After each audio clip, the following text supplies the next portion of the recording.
My name is Colin Dever. I'm a PhD student in early Christianity here in Duke University's graduate program in religion, and I'm actually serving as the president of the Duke chapter of the Thomistic Institute for this academic year. The Thomistic Institute, based out of the Dominican House of Studies in Washington, D.C., exists to promote Catholic truth in our contemporary world by strengthening the intellectual formation of Christians at universities, in the church, and in the wider public square. The Institute sponsors lectures and conferences in Washington, D.C., New York City, and on college campuses across the country. The thought of St. Thomas Aquinas, the universal doctor of the church, is our touchstone. Please sign the sheets located at the front and, well, really over at the side of this lecture room with your name, affiliation, and email address if you would like to receive more information about future events. I've placed the website for the Thomistic Institute is up here on the board. And in addition to the generous support of the Thomistic Institute, we would also like to welcome and thank Dr. Fulvio de Blasi of the Thomas International Center for providing both the video recording and editing of this afternoon's lecture, which will be available on both the websites of the Thomistic Institute and the Thomas International Center. This afternoon, we welcome Dr. Jason Baxter of Wyoming Catholic College, where he serves as an assistant professor of fine arts and humanities. Dr. Baxter's background is in classical philology, literature, and Italian studies. He received his PhD from Notre Dame in 2014 under the joint direction of Stephen Gersh and Vittorio Montemaggi. His dissertation, Two Sacred Encyclopedic Poets, Bernard Salvestris and Dante Alighieri, traces the development of a neglected Platonic literary and critical tradition through Macrobius and Bernard Salvestris, which Dr. Baxter argues Dante both knew and engaged. He has published on Bernard Salvestris, the reception of Boethius, and Dante.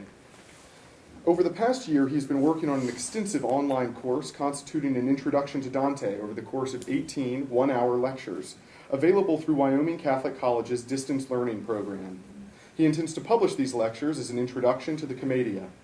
He is also preparing a scholarly monograph on Dante and encyclopedism. This afternoon, he will be offering a lecture entitled Rewriting Souls, Lectio Divina in Dante's Purgatorio. I am proud to call Dr. Baxter a good friend, and I ask you to join me in welcoming him this afternoon. Great. Well, thank you so much for coming. I'm really grateful to be here at Duke. I think my experience has kind of been what Dante describes in Paradiso, right? The soul sort of crowding around and saying, Ecco chi crescerà i nostri amori. Right? Here is one who has come to increase our love. So it's been really fun. It's great to participate in this conversation. Grateful to Dr. Griffiths for his kind remarks that he'll say when I'm done with this paper. I'm just trying to predispose you to. Yeah. So the good news is that I tried to write this as a lunchtime talk. There's a joke on page 6, so listen for that. And I also wanted to aim for about 35 minutes because I know everyone has duties, afternoon duties. So it should take about 35 minutes.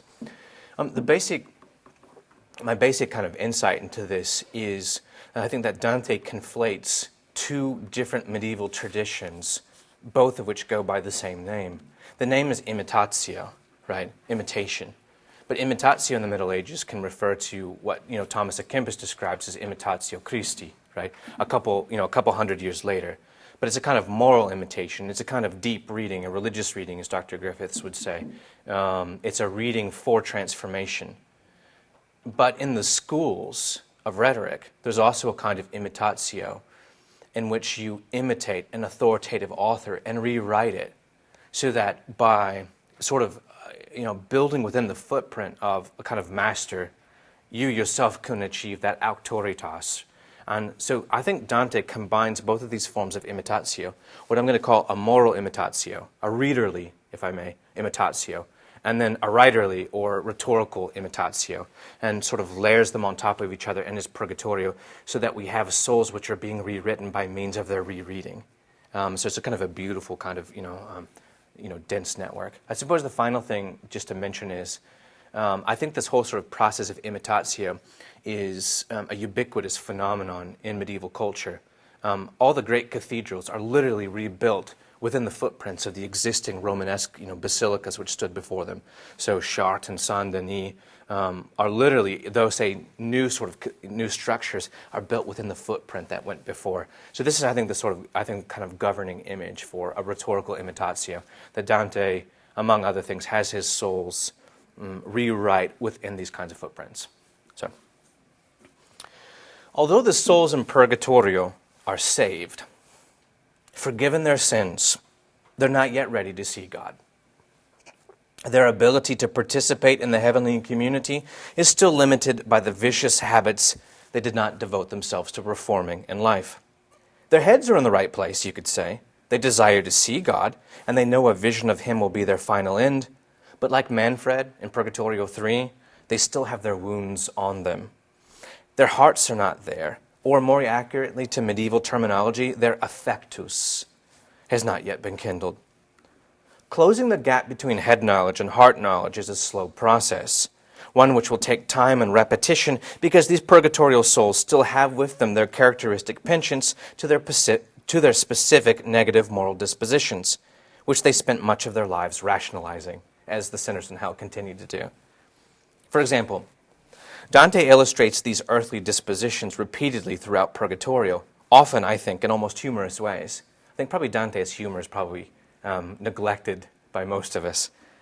Beginning with his introduction of Casella.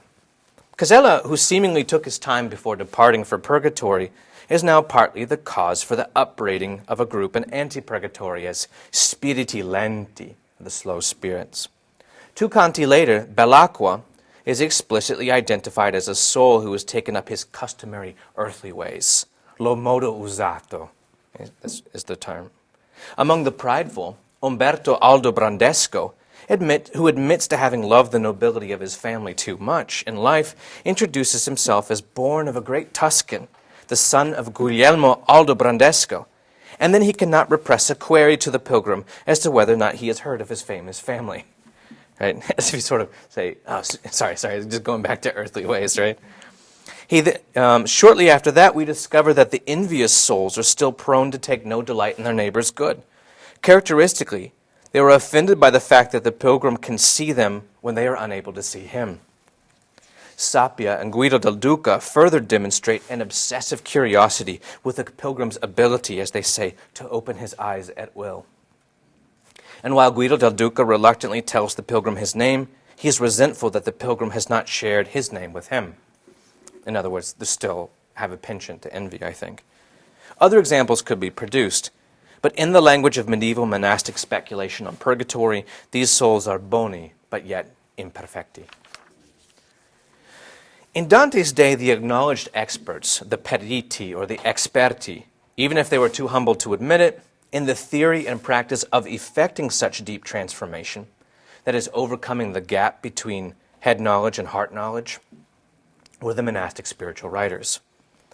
They specialized in constructing exercises which led to this deep transformation. That is, exercises through which souls became capable over time of not just assenting to truth, but to loving it, desiring it, responding with affectus. They were rather like personal trainers, but for the soul. The souls within Purgatorio, then, who were spiritually flabby, must submit themselves to the disciplina or exercitium, which was the hallmark of contemporary monastic spiritual writers. So it's not surprising then to find in Purgatorio a monastic flavor. For example, we find souls fasting, engage in acts of penance, singing hymns, and praying. Here the penitent souls have to submit their identity to a group. They have to wear darkly colored habits. They're trained to think about heaven as the chiostro, or the cloister, or Christ as the abate del collegio, or the abbot of the college. They have to follow a liturgical schedule, and they have to force their voices into unison into the monophonic chants which season the canticle. In this way, Dante's Purgatory is very much embodies that disciplina claustralis, or that sort of monastic exercise, described by Peter of Cell. Quote, "The true religious voluntarily and freely desires regular discipline in order to be tied back from the appetites of the flesh as if by bands," he says. He continues, "The bonds of religion are the regular statutes. For example, silence, fasting, seclusion of the cloister, ways of acting which do not attract attention, compassion and fraternal love, paternal reverence, reading and persistent prayer, recollection of past evils, fear of death, the fire of purgatory, eternal fire, end quote. So all these, sort of a host of different tools that a spiritual advisor could sort of draw from to construct a kind of personalized spiritual exercise program for the monks under his charge. But according to the same medieval masters, for example, Peter of Celle and Guigo II, there was one activity which served as a central pillar for this disciplina claustralis, Lectio, loosely translated as reading. The monastic exercitium too, everywhere in the Purgatorio, so everywhere in the Purgatorio, this Lectio is present. Dante's allusion to effective reading, but Dante's allusion to this affective reading, or this Lectio, are easily overshadowed by the vivid descriptions of the penitent's suffering, or the brilliant speeches which occupy the narrative centers of the canti. Umberto, Oderisi, Marco Lombardo, Foresi, Guido Guinizelli, and Arnaud Daniel provide such impassioned commentaries on love, freedom, peace, or lyric that we're tempted to forget one of the main activities in which they were engaged in before the pilgrim arrived to speak with them, and what they will return to upon his departure. Nevertheless, throughout Purgatorio, we find moral exempla, sculpted, dreamed, seen, heard, or sung, quickly alluded to at the beginning of a canto, or tucked away in a few verses at the end. But with all of these details taken together, it's clear that effective meditation, or lectio, on sacred and secular narratives is an essential part of the purgatorial soul's therapy, complementary to their peculiar modes of suffering. In fact, on occasion, it seems like the penitential activity has been selected precisely to enhance the reading experience. For example, the moral exempla carved into the path of the prideful provide the burdened souls with opportunity to read the exempla of pride and indeed to meditate upon them at great leisure, right? As they inch painstakingly over the carvings with their heads just inches above the ground. Have ample time to try to read these things properly, right? They go over these moral exempla again and again, conducting each time as they circle around a kind of visual meditation on these narratives, analogous to more literary meditations of the souls on other terraces. It's important to point out that all these instances of Lectio, including the visual and the auditory, are not meant to convey any new information. They give exempla which every soul, medieval soul, would have heard of in life. They're well-known examples, not recherché literary allusions, which any medieval could have heard in sermons in the street. They're drawn from commonplace books and from commentaries which digest what should really be known about a great text, the medieval equivalent of Clef Notes. In this way, we hear echoes of that slow and effective monastic Lectio Divina, because here the souls don't read to discover truth. They read to promote a response to truth with the heart. In Carlo del Corno's words, quote, "In this intermediary place, the souls are exhorted and goaded no longer with arguments, given that their metanoia has already taken place, but with examples which sometimes comfort, sometimes terrify, but all of which are directly and efficaciously act on their character." End quote. Your own Paul Griffiths begins his religious reading with a particularly beautiful passage, I think, which I first heard of in a talk by David Ford. Griffiths says, quote, "So far as I can recall, I've always been able to read, to make sense of and be excited by written things.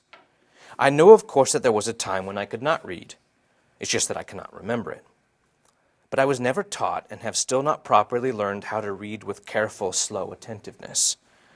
I guess this was written in 1990, right, Dr. Griffiths? So I'm sure he's learned since then.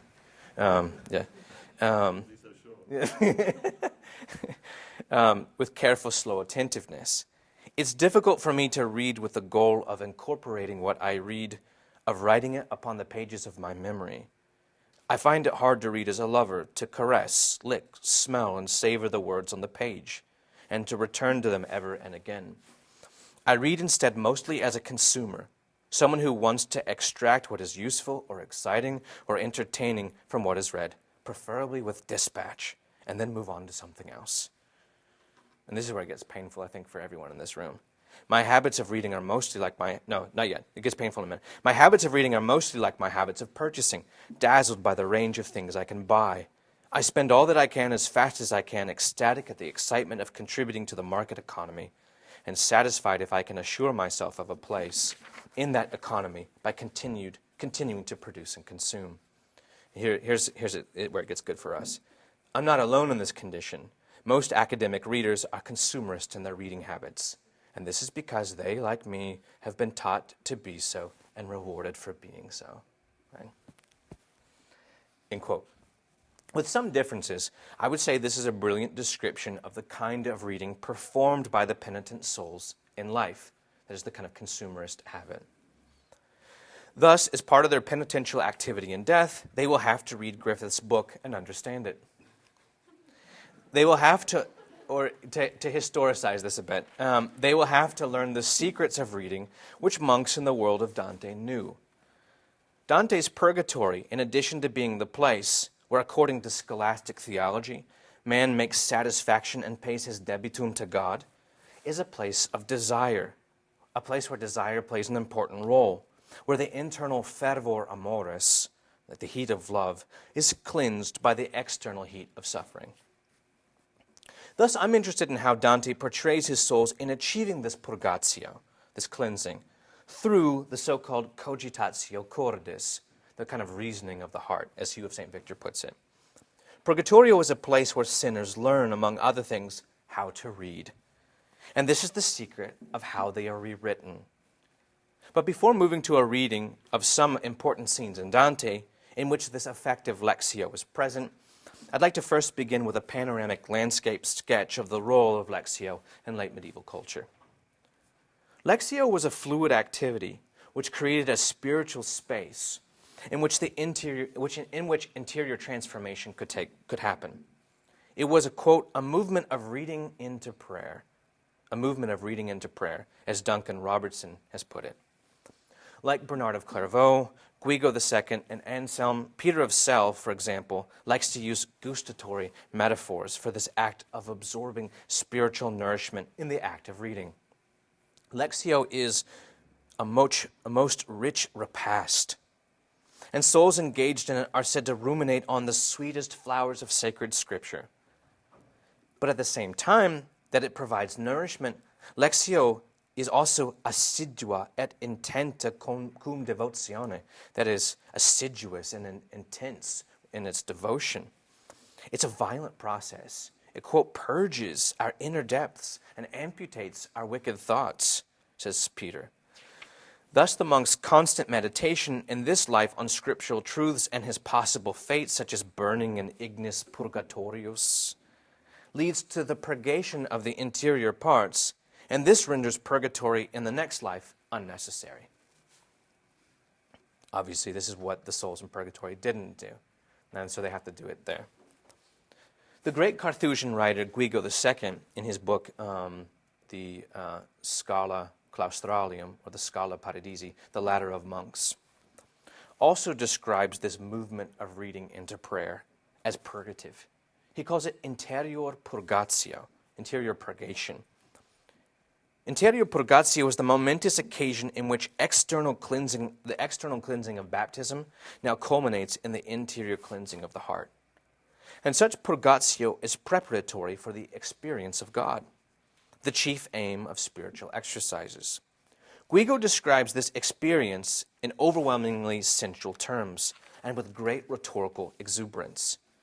To experience God for Guigo is to have desire inflamed, to be enveloped in the sweet dew of heaven, to be anointed with oil, to have your weary soul refreshed, to have your dry soul revitalized with oil, to have hunger sated, to be made to forget earthly things, to be enlivened, strengthened, and made drunk while still remaining sober. In fact, this experiencia, is the distinguishing characteristic between what he calls the philosophy gentium, or the secular philosophers, and the Christian. For Guigo, both the Christian and the secular philosopher are able to use intellectual powers like cogitatio, cogitation, and even meditatio to contemplate the excellence of good things. But secular philosophers, the philosophy gentium, lack the spirit of wisdom, which would lead them to smell, taste, feel, and be warmed by an experience of God. The philosophos, then, is not an expert in such matters of reading. Thus, any true program of reading must be directed at such an effective end. And this is the case in Guigo's four-step program, the rungs of his ladder, which is planted to the ground but, quote, penetrates the clouds of heaven and explores its secrets. Lectio, so it's a four-step program. 1, Lectio attentively takes in Scripture with an expectation that the scriptural word under consideration is sweet and crammed full of meaning. 2, meditatio, or meditation, seeks out fuller explanation. For example, a verse such as, "Blessed are they who are clean in heart, for they will see God." The monk considers each phrase in turn, each word, asking why Scripture does not say, "Blessed are those who are clean in body." It allows the mind to play freely in search of other scriptural authorities, recalling, for instance, how Psalm 23 says, "Only the innocents in hand and heart will ascend to God." Or how the psalmist elsewhere prayed, "Cor mundum crea in me," create in me a clean heart, O God. Or how Job, quote, made a pact with his eyes. Meditatio then contemplates the awesome promise of the visio Dei, the vision of God, which will be given to the pure in heart, and how such a vision will satisfy all desires. And finally, it considers how one can acquire cleanliness of heart. It is this contemplation of the greatness of the promise and the weakness of the soul which leads to the impassioned state of 3, oratio, in which the soul acknowledges its inability and pants and thirsts and longs for heavenly things. It longs to know God no longer in the surface way of the letter, but in the sense of experience. In this state of prayer, increased desire comes, what Guigo calls desiderium amplios, and fire is ignited. In short, this process of meditating on words leads to a point where speech ends. Quote, "By words such as these and similar ones, the desire is inflamed. In this way, the soul's affectus is stretched out."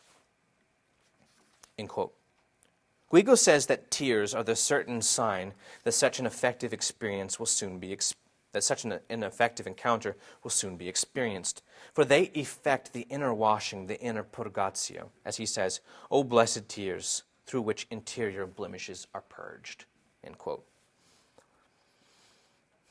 In a longer version of this talk, I would turn to talking about Hugh of St. Victor's discussion of cogitatio cordis, or the sort of meditation of the heart, a form of reading which reads so deep that it culminates in the desire for doing good, akin to how the athlete closes his eyes and practices visualization of an upcoming competition and feels his muscles sort of twitch involuntarily, except as for Hugh for these kinds of righteous deeds.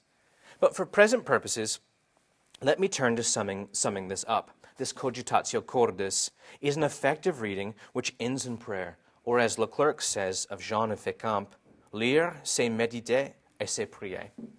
To read is both to meditate and to pray. When we turn back to Dante, we note that all of these themes are brought together in Canto 20 of Purgatorio, which gives us precious evidence of the reading habits of purgatorial souls. What Hugh Capet there reveals is that the goal of such literary meditation is to bring the heart to rejoice with alacrity upon hearing the actions of the good and respond with anger upon hearing the actions of evil. After telling his own story, Hugh offers a prophecy in which he likens the besieged Pope to Christ being mocked and the reckless contemporary French king to Pilate. The righteous anger he clearly feels so very close to Dante's own voice. "O my Lord, when shall I be gladdened at the sight of vengeance that is yet concealed? Hidden in your mind makes sweet your wrath," says Hugh, sort of spontaneously. Is shaped by biblical passages of longing, for example, in the Psalms. Hugh's biblically molded outcry is a sign that the sin to which he was once prone, the avaricious acquisition of land, is now becoming repulsive to him on a visceral level. For the pilgrim's benefit, then, Hugh then explains the quasi-liturgy in which all the souls in this terrace participate, with a telling metaphor. Hugh explains to the pilgrim that the practice of the souls here in this terrace is to recite exempla in the manner of a monastic antiphonal chant. They don't just go over and over them again and again. He says, noi ripetiam. The story of Pygmalion, Midas, Aachen, Sapphira, and Polymnestor, but they celebrate, lodiamo, the destruction of Heliodorus, and shout out loud with righteous anger, apostrophizing Crassus and mocking him for his taste of gold. Some souls are loud and some are quiet in their vocalizations of this condemnation. The more passion they feel, though, over the evil, the more their hearts are pricked and goaded to express the affection of righteous ira, or joy in the good. Their meditation on the impoverished condition of Mary in the inn leads them to shout out, Dolce Maria. And so they're moved by the exempla of poverty in their meditation to the point that it begins to sort of effectively overflow, right? And they begin to actually address the characters in their speech as if they were actually present. So it sort of overflows into, rhetorical apostrophe. And finally, Hughes says that everyone cries out, secondo l'affezione, according to his affectus. That seemingly, the more you meditate, the more the affectus has grown in Purgatorio. So this is what I've called the sort of moral imitatio. At this point, I'd like to switch and talk about the role of rhetorical imitatio, particularly as exemplified in Purgatorio 7. Dante's method of composition in Purgatorio 7, where he rewrites Virgil, Cavalcanti, the liturgy, and Sordello, is a perfect example of that medieval rhetorical imitatio, which Douglas Kelly has called, quote, the medieval apprenticeship tradition, where a modern writer, a modernus, writes a text within the authoritative framework provided by a model author. For instance, in the preface to his Saturnalia, which Kelly has argued was crucial for medieval literary theory and practice, Macrobius, obviously a late antique author, describes how, having read through a bunch of Latin and Greek classics, he compiled a compendium for his son's advantage.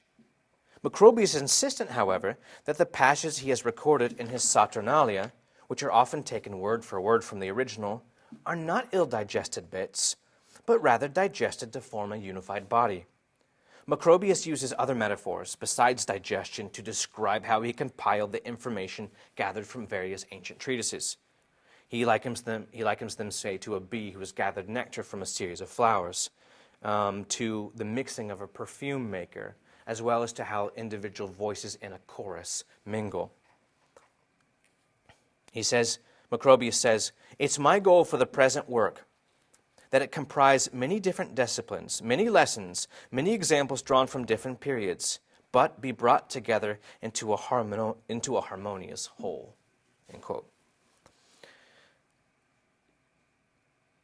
As mentioned, Kelly argues that Macrobius spelled out for generations of medieval writers, including vernacular writers, how to achieve originality through what he calls conspiracy.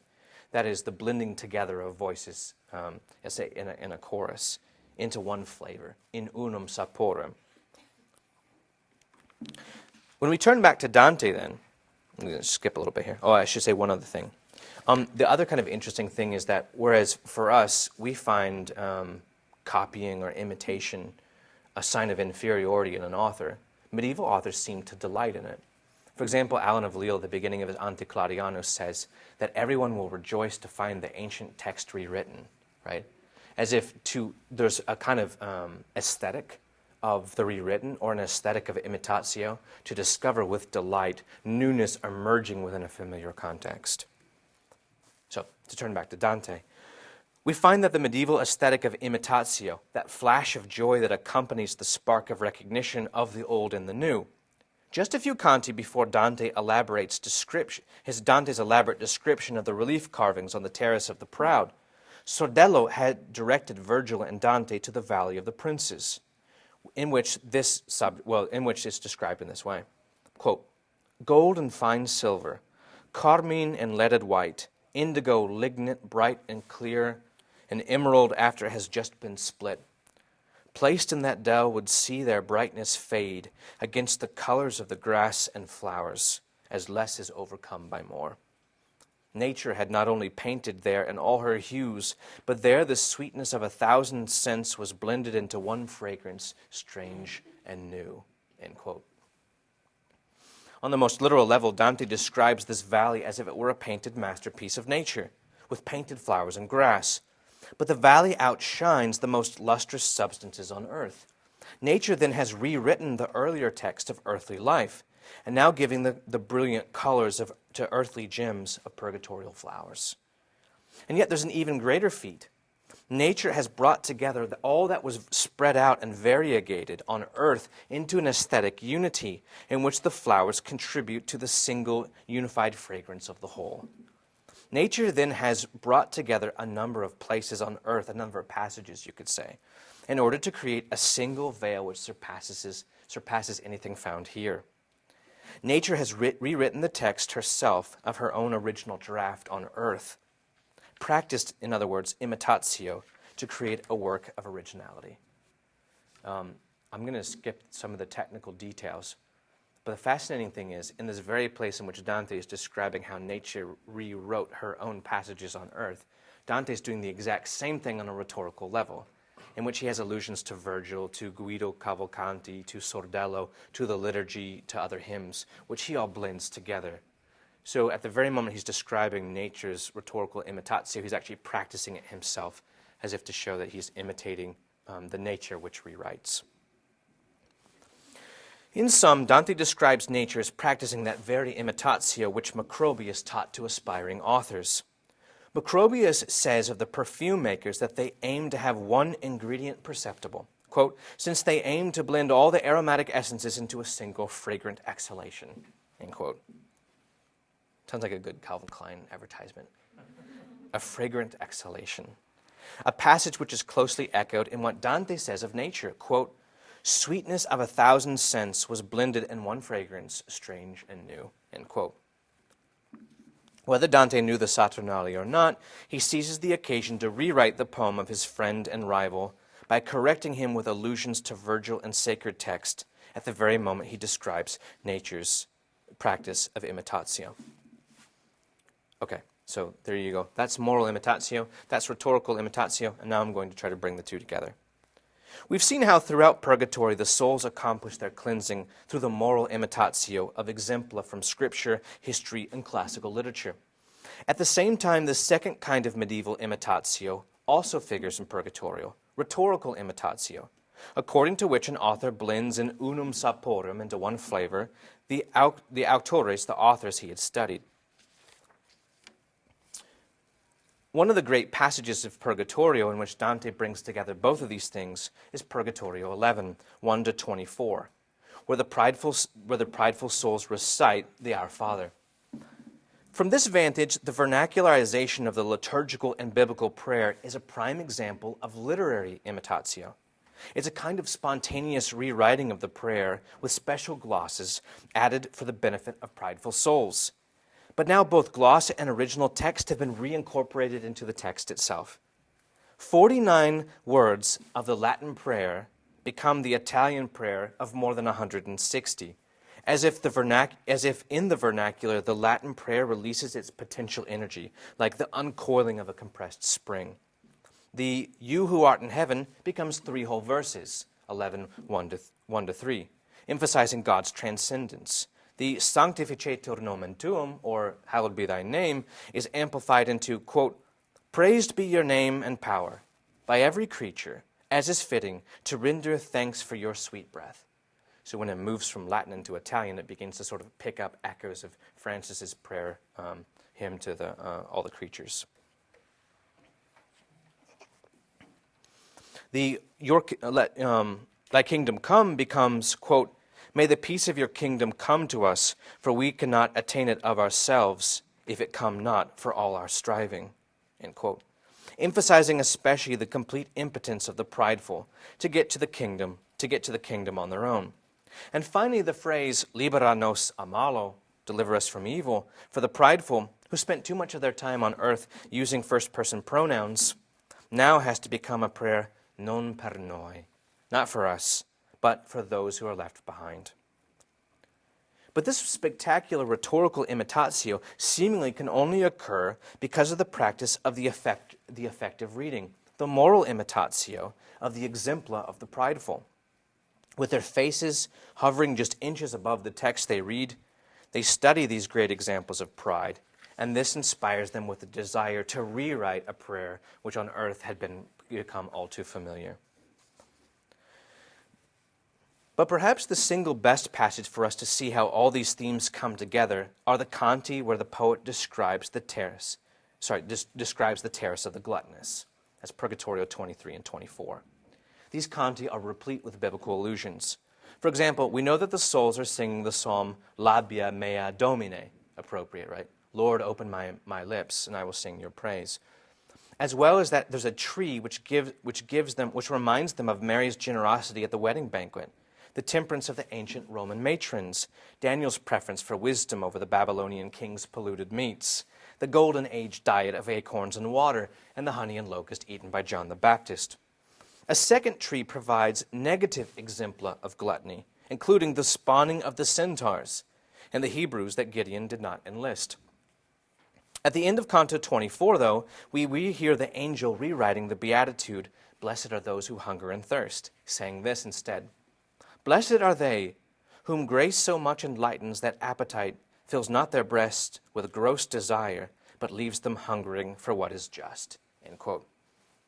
Thus the souls in this terrace are guided in practicing meditatio, a free associative play which ranges across the whole of Scripture and classical literature, looking for analogous passages to bring together, the very method Guigo had recommended for meditating on beatitude. But also within these canti, we find that Forese Donati, Dante's old drinking buddy, is portrayed as one who's beginning to develop this habit of contemplation.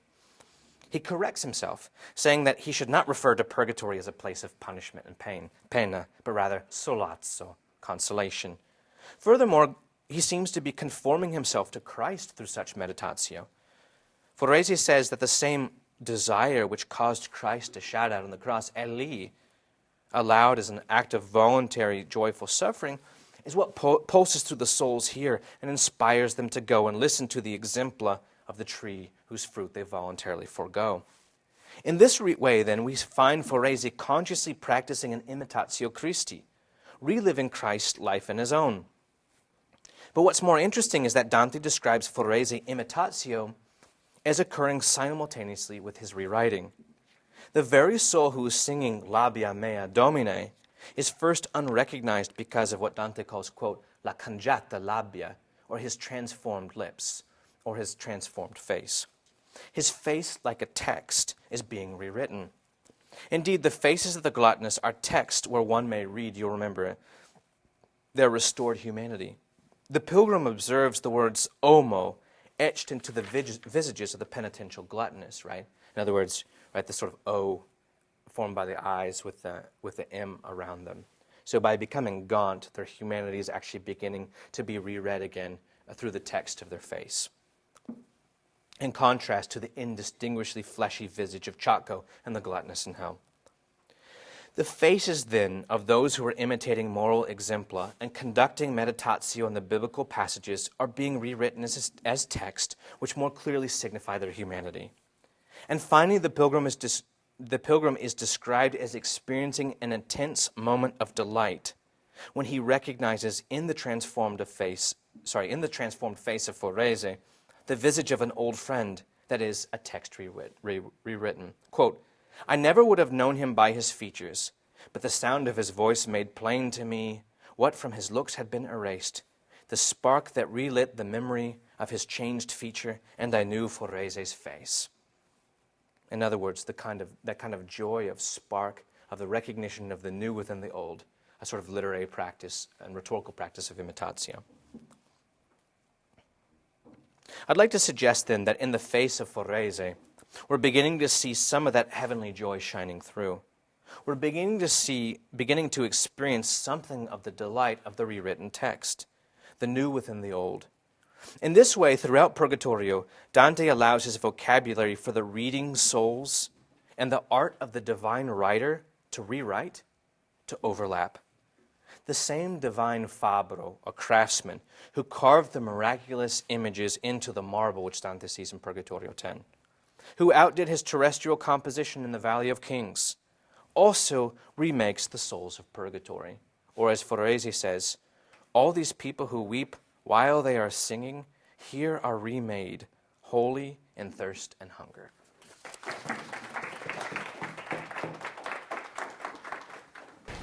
Our respondent this afternoon is a faculty collaborator, we'll say, with the Thomistic Institute at Duke, Dr. Paul J. Griffiths. Dr. Griffiths is the Warren Chair of Catholic Thought at the Duke Divinity School. His main intellectual interests and topics of publication include post-1950 Catholic philosophical theology, the philosophical and political questions arising from religious diversity, 4th and 5th century African Christian thought, especially that of Augustine, and Gupta period Indian Buddhist thought, especially Yogacara. He has published 10 books as sole author and 7 more as co-author or editor. Relevant to our topic this afternoon is Dr. Griffiths' Religious Reading, the place of reading in the practice of religion. Please join me in welcoming Dr. Griffiths.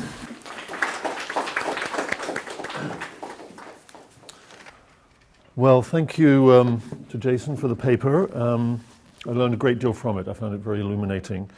I'll be very brief. I've got 3 comments I'd like to make, which are in the form of questions, and I hope we can have discussion about that.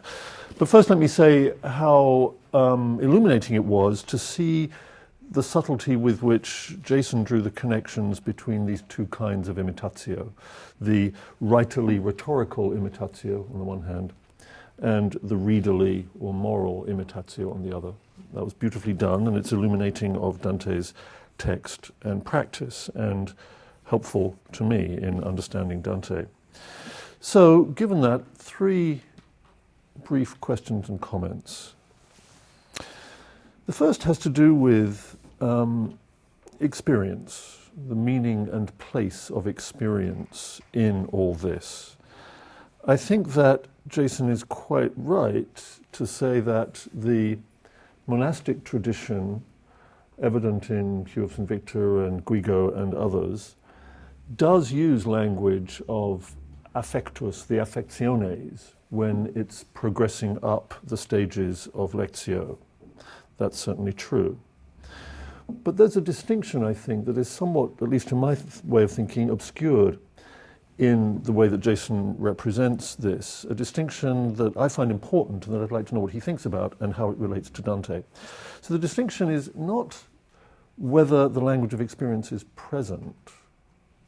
The kindling of the heart is certainly affective and experiential language, but rather whether the process of reading is intended and depicted as intending a strong introspective awareness of the condition of the reader. These seem to me distinct. And I think there's a progress, a development within the Christian tradition that begins to emphasize the latter rather than the former, right around this time, around Dante's time, and then issuing, you can see it, for example, in a high and pure form in a text like Ignatius of Loyola's Exercises, where not only is there the language of affect and kindling and fire and all that, but there's an intense focus on introspectable experience as a good. And it seems to me that Dante is somewhere intermediate in this, and I'd like to hear more about that. I think there's 2 different senses of experience in play, that is. And I should say normatively that I think the first thing is fine and the second thing isn't fine. And there are reasons for that, but that's a normative judgment. I think that what tends to happen with, I don't know, the 14th century and on is that we start to get overly interested in what it's like introspectively to be us. And that's what begins to happen with these texts like Ignatius.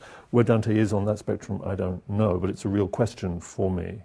So that's question 1 about experience. The second question is about Dante's text. And this I find deeply puzzling. So Jason described to us beautifully Dante's own practice of writerly imitatio, the way that's done, and the tradition that Dante draws on to do it.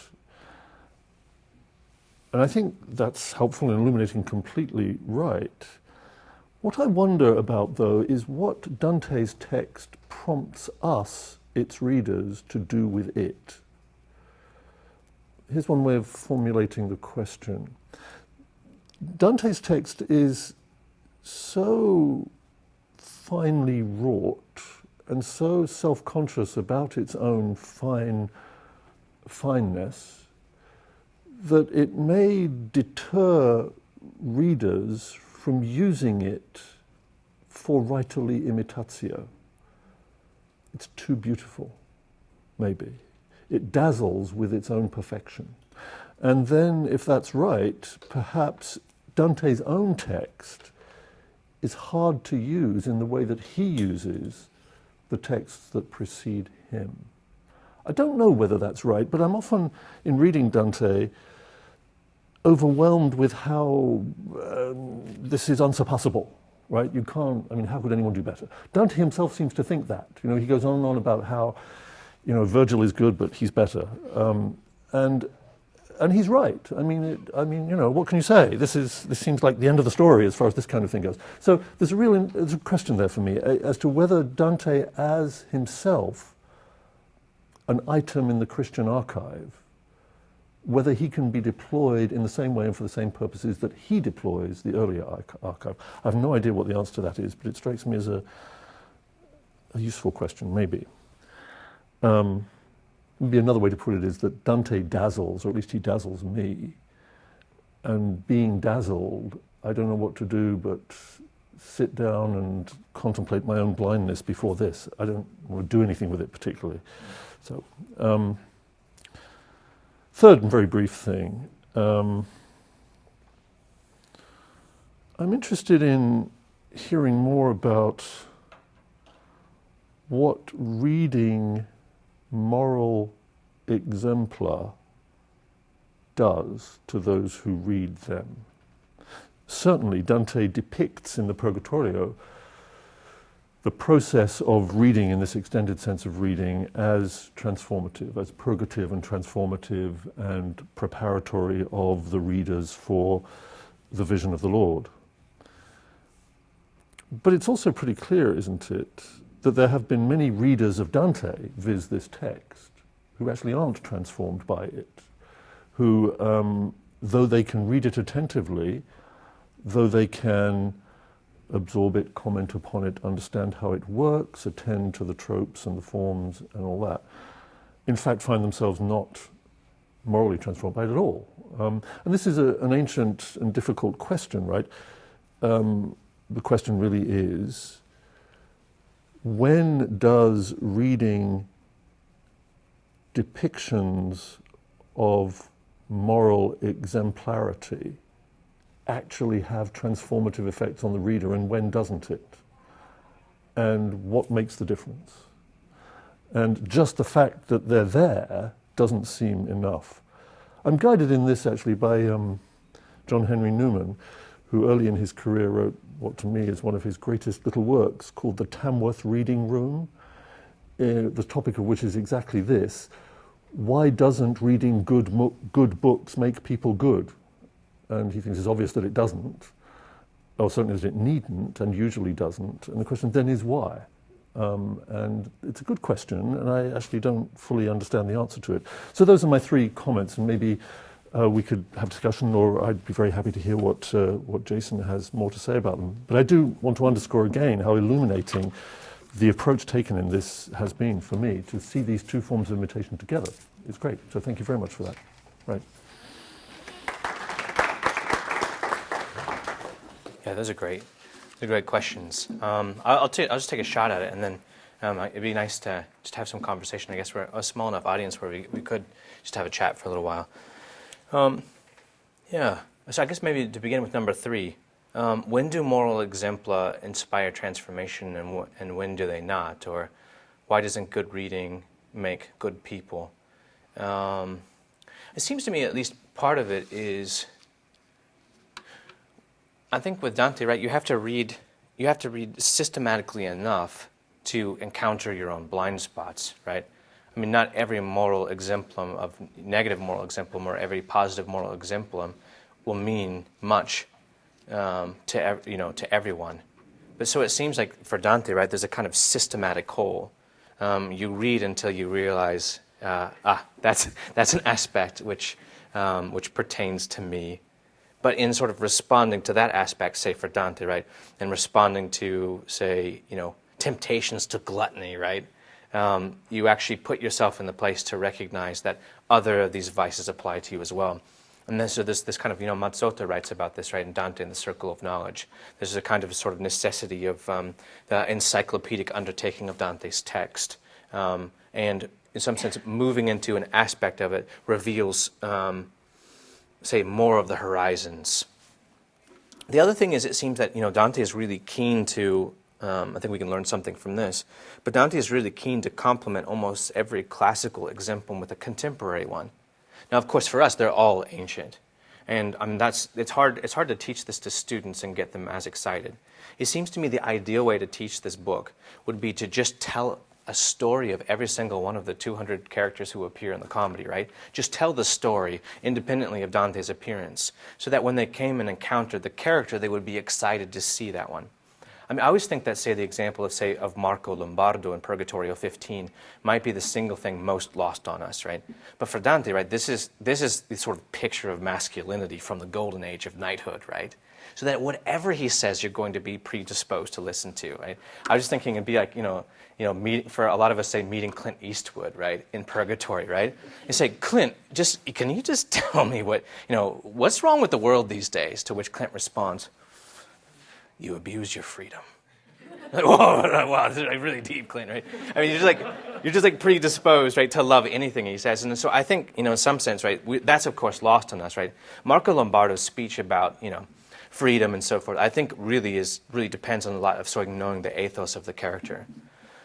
So that's a historical observation. It seems to me the kind of bigger kind of, the question you're driving at, Dr. Griffiths, what can that teach us? It seems like, well, there's a necessity to rewrite. There's a necessity to read texts which feel urgent. There's a necessity basically to be up to date. You can't be an antiquarian, or you can't be an antiquarian with excitement and energy. And, I think you have to continually sort of blend, for Dante at least, and I think it's true, the urgent and the contemporary, and allow that to redirect your readings when you go back to history to find. So it has to be a kind of conversation between antiquity and modernity. And I think that helps, even though I don't think it ultimately, it ultimately doesn't solve the problem of our ability to encounter great things and not be transformed. But I think it helps if there's a sense of urgency when we return to antiquity, which I think can only really be fostered by having some familiarity, at least with contemporary discourse and questions which occupy us on a daily basis. Dr. Griffith's first question was the meaning and place of experientia and the strong introspective awareness which begins to develop in this era. I think that's right. If I'm not mistaken, Richard Southern says something like, in this era, man discovered the interior continent, and he began moving within to explore it. And don't we all think he'd much better not have discovered it? Right. Yeah. I don't know. It seems to me that, obviously it could be abusive, but it seems, with Dante's sort of vision, right, in the sort of polyphony of Paradiso, is a world of harmony and community, and a world of individuality. It's I like to refer to it. Thomas Tallis's Spem and Allium, right, is not a 4-part motet like Palestrina would write. It's not a 5-part motet. It's a 42-part motet, right? And it's extraordinary just to experience it. I actually got to hear it in an Oxford chapel, and the sort of different units of the choir are spread out throughout the choir, the monastic choir. And so that you're just sort of being lapped in sort of oceanic sound coming from all directions and all different registers. I think that's Dante's vision of heaven. It's a 1,000,000-part motet in which every individual is singing his perfect individuality, which is fully linked to with a kind of solidarity and harmony of heaven. And I do think you're right. I think if Dr. Fowl made remarks to this effect last night, that in an age of pluralism we might actually lose the gift of harmony because all we have is our individuality. We don't have a kind of system into which we fold back up, right? It seems to me, though, for Guigo, you read effectively until the point that you have a kind of shipwreck of consciousness, in which you realize that this beautiful vision of heaven, how ill and inadequately you equipped you are to have it. And this is when that kind of interiority begins. But for Guigo, right, it's an occasion for longing. It's an occasion for frustration with self, with a kind of, as Aquinas say, that anger is the ability to achieve the difficult good, because it can destroy obstacles, right? It seems like for Guigo, right, the occasion of reading about such ineffably beautiful things creates a dissatisfaction with self, which moves you into that state of longing, that oratio. And this is almost sort of establishing a live kind of like download of grace, right? Or sort of a connection which will ultimately lead to the experiencia of God. I mean, you finally basically read to the point where you recognize a kind of emptiness which creates the possibility for longing, which for Guigo creates the possibility for transformation. So I guess maybe in Guigo, like sort of combining that affectivity and that interiority, I think it's pretty beautiful. And yeah. Dr. Griffith's second question was, how do we read Dante? I think you're right. I think he thought he had shut the book on Italian literature. Congratulations, this is the last work of Italian literature you will need. And historically, I wish Martin Eisner were here, because this is what he does. Historically, right, Italianists talk about the difficulty that Boccaccio and Petrarch and others had after Dante in trying to write authoritative literature after Dante. And they have to do lots of clever things. Like Boccaccio basically writes actually funny comedy, right? Dante's comedy is really not funny at all, right? Boccaccio has to write the funny comedy and thus push sort of Dante out of the way to create some sort of, some space for him to achieve a kind of vernacular authority. Petrarch does similar things. Petrarch's lexicon becomes even more restricted than Dante, becomes even more aulic, right, than Dante's. He sort of sacrifices the encyclopedic nature. But I do think Dante thought that this is all you're going to need. There's that mysterious line which scholars still debate in Paradiso 1, where Dante says that he's writing a book which he hopes will be followed by migliori voci, better voices. I'm not exactly sure. Italianists think that, Italianists think that Dante is writing a poem which will be imitated. Hollander thinks that Dante's writing the final poem, and now all you'll have to do is pray. So in other words, the opportunity for writerly imitatio is now shut down by Dante. It's too perfect. Now all you need is readerly imitatio. I think that's probably what Dante thought. Two other observations on that. On the other hand, I think Dante thought that language was constantly changing, and so that there would emerge, and this is Paradiso 26 with Adam, right? There would emerge a new occasion in which there was a new language and a new historical period in which there would need to be a new Dante. Working in a new language. And this actually was an interesting, this was a challenge I think was taken up again and again in literary history, to be the new Dante, right? All the way down to Borges. What was my other thought? Oh, and I think just if you tracked all the words like maraviglia and stupore and that sort of thing, all the sort of wonder words in Dante, I think you would describe that, I think you would find that he's doing something what Mary Carruthers describes in her book, The Experience of Beauty in the Middle Ages, that these sort of, he tries to create experiences of extreme wonder.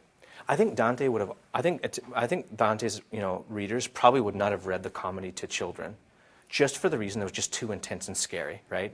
It was the sort of like, Fantasia, right? Disney's Fantasia, right? You don't show it to kids just because it's too intense, right? It's like in terms of content, it's fine, but it's just too scary. I think Dante's readers would have felt like the flight of Geryon in Inferno 16 as just completely terrifying. In a world like, say, before DVDs and CGI, right? It's a really frightening passage. It's just too vivid. But I think what Dante does is he continues sort of sets up these sort of moments of maraviglia or stupor or wonder in which the reader, and oftentimes he ends exactly at these moments, right at the end of the canto. Seemingly Dante published these things serially in little groups of canti, as if you sort of just finished the flight of Geryon and are just waiting in absolute suspense for how this thing is going to continue. And so I think Dante does this all in a kind of way of, aimed at the affectus. Here's something which achieves a kind of linguistic violence, which shocks and shatters and opens up. And then, with the sort of warmth of the experience, the coldness of the heart begins to melt, and then it can be reforged into something greater.